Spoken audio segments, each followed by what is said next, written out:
ipinakita ng Japanese monster ang kanyang formidable power na nagpatumba sa Filipino nightmare na si Marlon Tapales.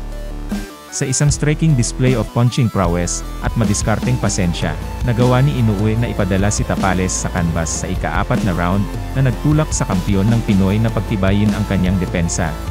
Sa maatikabong laban, napigilan ni Inoue ang pagtatangka ni Tapales sa isang upset. Sa huli, ay nakuha ang isang knockout na panalo upang angkinin ang titulo ng undisputed super bantamweight champion ng mundo noong Martes ng gabi.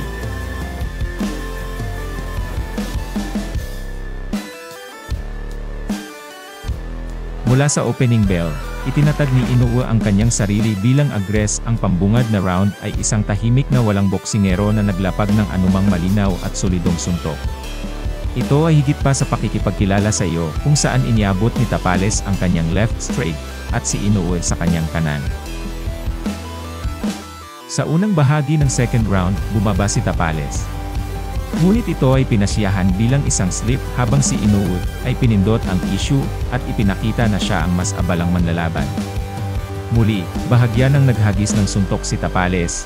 Sa ikatlo, mukhang nahanap na ni Inoue ang tamang distansya, at kahit papaano ay nakuha ng crowd ang Pinoy na tila pansamantala, kahit na mukhang nagkaroon pa ito ng pagkakataon na maghagis pa. Noong una, maganda ang depensa ni Tapales laban sa boksingero na kilala sa kanyang mga eksplosibong paraan. Iginulong ang kanyang kanang balikat at hinabi sa kaliwa at kanan sa pag-iwas sa dalawang suntok ni Inoue patungo sa ika-4 na round.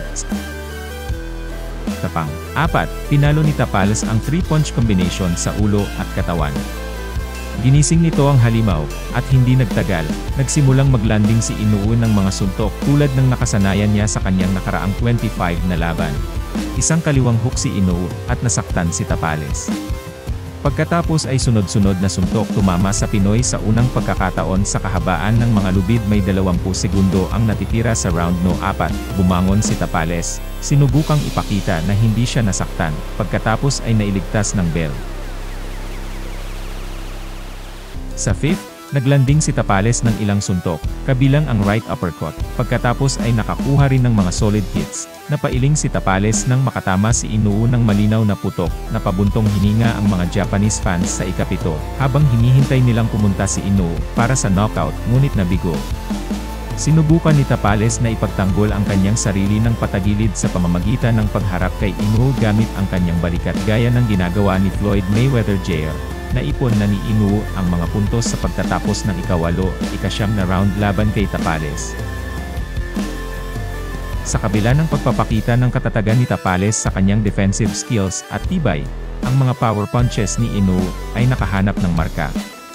Mabisang nakaharang o nakaiwas ang Pinoy sa ilang suntok ni Inoue, ngunit dumapo pa rin ang malalakas na suntok ng Japanese star. Naganap ang turning point nang pinabagsak ng dalawang malalakas na right straight si Tapales habang sinubukan niyang umatras. Napaluhod siya, sinubukang damhin ang sarili, ngunit hindi siya makatayo. Naluluha ang 31 anyos na Pinoy habang nakayakap sa ibabaw ng ring ng kanyang manager na si JC Manangkil. Ang pagtatagumpay na ito ay nagbigay daan kay Inoue na makuha ang lahat ng 4 na title belt, WBC, WBA, IBF, at WBO, upang matiyak ang kanyang katayuan bilang undisputed champion sa pangalawang pagkakataon sa kanyang karera. Dati nang naghari bilang undisputed champion sa bantamweight noong nakaraang taon, kanyang record ngayon ay 26-0 at 23. Sa pagkilala sa kanyang Filipino challenger, pinuri ni Inoue si Marlon Tapales bilang matigas, malakas, at napakasigla.